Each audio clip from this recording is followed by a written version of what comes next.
Scotland leader Leonard බර්ටෙල් කියන්නේ කැනේඩියානු ජාතිකයෙක්. එයා royal Canadian එයාර්ෆෝස් එකේ එක්කෙනෙක්. අපේ ඉතිහාස කතාවල සඳහන් වෙනවා මේ සේවියෝ සිලෝන් කියලා පුද්ගලයෙක් ගැන සඳහන්. ගැන මම හොයපු ගොඩාක් තැන්වල තිබුණේ මෙන්න මේ කතාව. කියන්නේ ඔහු තමයි මේ කලින් තොරතුරු ටික මෙහෙට පාස් කළා. එයා ලංකාවට ආවේ අප්‍රේල් මාසේ 3 වෙනිදා. ආවේ කරච්චියේ ඉඳලා. ඇවිල්ලා කොග්ගලට තමයි ගියේ. කොග්ගල ඉඳලා එයාගේ ඊට කරන්න තිබෙන රාජකාරිය තමයි ඒගොල්ලෝ ඒ ආවේ කැටලීනා ප්ලේන් වල. අර අපි ගිය සුමානේ කතා කරපු ජාතිය ප්ලේන් එක. ඒකේ ගිහිල්ලා ලංකාවට දකුණෙන් තියෙන මූද බලාගෙන ඉන්නවා. නැව්වෙන ඒ පැත්තෙන් ඒක බලන්න. දැන් මෙහෙම ආපුවාම මෙයා 3 වෙනිදා ආවා. 3 වෙනිදා එයා මේ වාගේ මාසයන්තරාවක් ගියා කොග්ගල ඉඳලා ඒ වාගේම ගිහිල්ලා බලන්න. හැබැයි ආසියාන්තරාවට වෙච්ච දෙයක් නැහැ. ආගිය අතක් නැහැ. කිසිම හෝඩුවාවක්වත් නැහැ. ඒගොල්ලෝ නැති වුණා කියන්නේ. නැති වුණා කියන්නේ වැටෙන්න පුළුවන්. අපි දන්නේ නැහැ මොකක්ද උනේ කියලා. මෙයා එතකොට 4 වෙනිදා එයා මම හිතේ 12 දිනක් හිටියා එයාගේ ආසියාන්තරාවේ. මේගොල්ලෝ ගියා ඒ වගේම බලන්න. මුහුද පරීක්ෂා කරලා බලන්න. ඒගොල්ලෝ 400ක් එහා.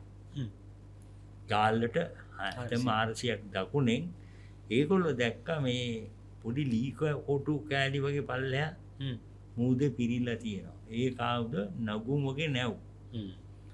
සේරම මෙයා දැක්කා. මේ කට්ටිය දැකලා දැකපු ගමන් තා පොඩ්ඩක් පල්ලෙහාට ඇවිල්ලා හොඳට බලලා කෙලින්ම මෙසේජ් එක ඒක අපි කියනවා මෝස් කෝඩ් කියලා.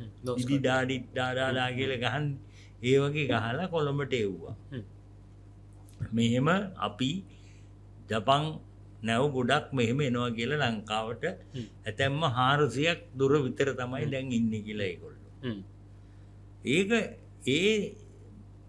මම කියන දේවල් මම එකක් කියන්නම්. මම යුද්ධෙට ගිය මිනිහෙකුත් නෙමෙයි.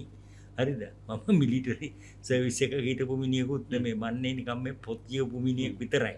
හරිද? මම කියන දේ මම කියන්නේ අර මං පටන් ගන්නකොටම කිව්වනේ ලිඛිත ඉතිහාසයෙන් මම කියන්නේ. ඉතින් ඒක වැරදින්න පුළුවන්. ඒකට සමා වෙන්න මට. මම නිකන් අදහසක් දෙන්නේ. හැබැයි මම දෙන්නේ තර්කානුකූලව පිළිගන්න පුළුවන් අදහස. ඒතර මේ මෙසේජ් එක එවුවම දැන් ඒකේ තිබුණේ ඒ එවන පණිවිඩය 3 පාරක් එවන්න ඕන. මෙහෙම ගහලා එක පාරක් කෙව්වා. ආයි දෙපාරක් කෙව්වා. 3 පාරක් කෙව්වම තමයි මේක ගන්නෙ. මේක ඇත්තයි කියලා. ඇහිච්ච කෙනා ගන්නේ බලන එක්කෙනා. මේක දෙකක් ගහනකොට මේගොල්ලෝ දැකලා අර නැව්බෙලි තිබුණනේ ප්ලේන් උඩ තියලා 6ක් ආව කෙලිම උඩට. ඇවිල්ලා මේගොල්ලන්ට වෙඩි තිබ්බා. වෙඩි තියෙන තැන ඉඳන් බලමු. ඊට පස්සේ අර දෙපාරයි අරක ගියේ මෙසේජ් එක. 3 වෙනි එක අරුණව රේඩියෝ එක සේරම කැඩිලා ගියා. රේඩියෝ ඔපරේටර් තුවාල වුණා හොඳටම. ප්ලේන් එක කැඩුනා. ප්ලේන් එක කැඩුනාම මේ ඔය ස්කොට්ලන්ඩ් ලීඩර් බර්ටල් බොහොම දක්ෂ විදියකට ඉතාම දක්ෂ විදියට ඉතාම නිර්භීත විදියකට ඔය යානේ ගෙනල්ලා කැඩිච්ච යානේ මූදේ බෑවා. කැටලිනා එක හින්දා බාන්න බෑවා. බෑවම 9 දෙනෙක් කොහොමද ඒකෙන් 9 දෙනෙක් බේරුණා. ඉතින් ඒක ලොකු දෙයක්. එයාගේ ගමන. හැබැයි අර මේගොල්ලෝ දන්නේ නැහැ කොළඹට හම්බුණාද නැද්ද කියලාවත් දන්නේ නැහැ. ඔන්න ඔකයි කතන්දරේ. එතකොට අර නැව්වලින් එළ මේ කට්ටියව ගත්තා. අල්ලගෙන ඒ වෙලාවෙම ඒගොල්ලොන්ට වද දීලා අහලා තියෙනවා උඹලා මෙසේජ් එක ඇරියද නැද්ද?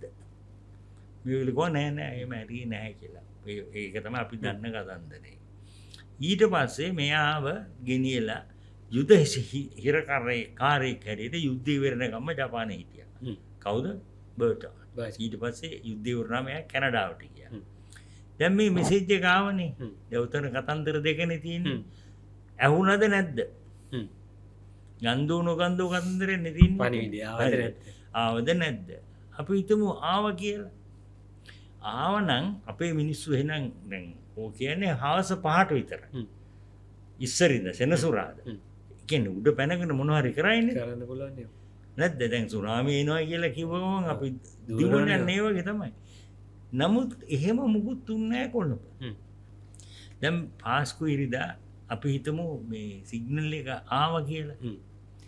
එතකොට ඒ කියන්නේ මිනිස්සු මොනවා හරි කලබල වෙන්නේ නැති සෑහෙන්න. කලබල වෙලා පළවෙනියම ගෙවල් වලින් එළියට බහින්නේ නැහැ නේ. මෙහෙම ගහනවා කිව්වනේ. බෝම්බ දාන්නේ නැහැ කොහොම මිනිහගේ බහිද. ඒ කියන්නේ පාස්කු ඉරිදා කවුරුත් එහෙනම් පල්ලි යන්නේ. නමුත් එදා පල්ලි ගිහලා සේරම මිනිස්සු. දෙවනුව මම කතා කරපු අය ඉන්නවා. මේ වටිනෝනේ. මගේ අඳුරන මහත්මයෙක් ඉන්නවා ස්ටැන්ලි උනම්බුවේ කියලා බොහොම ප්‍රසිද්ධ ක්‍රිකටර් රග ප්ලේයර්. එයා මට කිව්වා එයා එදා උදේ ඔය කියන විදිහට තරුණ ඒ දවස්වල තරුණේ ක්‍රිකට් ගහන්න ගියා. අම්මා ක්‍රිකට් ගහන හරිද බෝම්බ වෙනවා කිව්වනේ. ඒකයි. එතකොට අපේ කැප්ටන් කෙනෙක් කියන්නේ කැප්ටන් ෆර්ඩිනන්ඩ්ස් කියලා. එයාගේ මේ භාර්යාව සිරීස් ෆර්ඩිනන්ඩ්ස්. එයා තාම ඉන්නවා ඕස්ට්‍රේලියාවේ. එයා මට කිව්වා අනේ මොනවද කියන්නේ මේ එදා උදේ අපේ තාත්තා අපිවත් අරන් මේ පාස්කු ඉරිදානේ අපි ගියා කියලා අපේ නෑදෑයෝ වගේ බලන්න ලුණාවට. ලුණාවට යාළුවෝ බලන්න යන්නේ නැහැ බෝම්බ එනවා කිව්වනම්. තුන්වෙනි එක මං අඳුරන මහත්මයෙක් ජෝර්ජ් අංකල් කියලා අපි කියන්නේ. එයා හිටියේ මේ රොක් හවුස් බැටරි කියලා දින්නේ. ඔය මේ හාබර් එක ගාව ඔන්න ඔතන එයා ආමි එකේ. එයා කියනවා එදා උදේ මොනවද අපි ඊස්ටර් බ්‍රේක්ෆාස්ට් කියලා. උදේ කෑම ඊස්ටර් එකට හොඳට කන්න අපි ලෑස්ති වුණා කියලා ඉඳගෙන. එතකොට තමයි ප්ලේන් වල සද්ද ඇහිලා ආවේ කියලා. හරිද? ඒ කියන්නේ ඔයා හිතන්න තර්කානුකූලව මේ ආපු මෙසේජ් එක හින්දා මොකක් හරි ලෑස්තියක් තිබුණාද නැද්ද? කිසිම සූදානමක් තිබිලා නැහැ නේ. ඒකට නැත්තම් එනවා. රේඩා එක ඒක ලොකු රේඩා එකක් තිබුණා. ඒක අර සුමානට සරේ මේන්ටේනන්ස් කරලා කියනවනේ. ඒකට වහලා තිබුණා. රේඩා එක වහයිද මිනිහෙක් මෙහෙම එකක් ආවනම්. ඉතින් එතකොට මේ මෙසේජ් එකක් මෙසේජ් එක එව්ව එක ඇත්තයි. බර්ටල් ප්ලේන් එක වැටිච්ච එකත් ඇත්තයි. ඒ සේරම ඇත්තයි. ඒකයි යාට ඒ DFC කියන ලොකු මේ ලොකුම එවෝඩ් එකක් DFC එකක් දුන්නේ. නමුත් මේක ඇවිල්ලා මෙයා ලංකාව බේරුවයි කියන කතාව සම්පූර්ණයෙන් මම පිළිගන්නේ නැහැ. හරිද? ඒකත් නිකන් අර අපි පොඩි කාලේ ඉස්කෝලේ යන කාලේ කරා charge of the light brigade. cannons to the right of them cannons to the left ඔයසම අපිත් ඉතින් අර පුටුල වලරන් කඩු කියලා හිතාගෙන ඔය කියෙව්වා. පස්සේ තමයි දන්නේ මේක ලෝක බොරුවක් කියලා. ඒ කතන්දරේ පොයි කෙනෙක් ලියපු එක කතන්දරේ. ඉතින් ඒ වගේ කතන්දරයක් තමයි මේක. නමුත් මේක මොන විදියකින්වත් බර්ටල් නෙමෙයි කිව්වේ. එයා බොහොම වටිනා පයිලට් කෙනෙක්. හොඳට දක්ෂ ගුවන් නියමුවෙක් නේ කැප්ටන්. අන්තිම දක්ෂ ගුවන් නියමුවෙක් DFC එකක් දෙන්නම වටින මිනිස්සෙක්. එයා කාටවත් කියලා කිව්වේ නෑ මම තමයි ලංකාව බේරුවේ කියලා. ඒක ඒ කැනඩාවෙන් ආපු කතාවක්. ඉතින් අපි ඕවගේ කතා අහලා තියෙනෝනේ. අනන්ත වගේ දේවල් ඔන්න ඕක තමයි කතන්දරේ. ඉතින් මම දන්න විදියට මම හිතන විදියට තර්කානුකූලව බලන විදියට මේක කවුරුත් ඇවිල්ලා මේ සිලොන්ව සේව්ඩ් එකක් නෑ. නගුමට තිබුණ ඕඩර්ස් නැව් ටික පුච්චලා දාලා ආයෙන්න නගුම ගියා.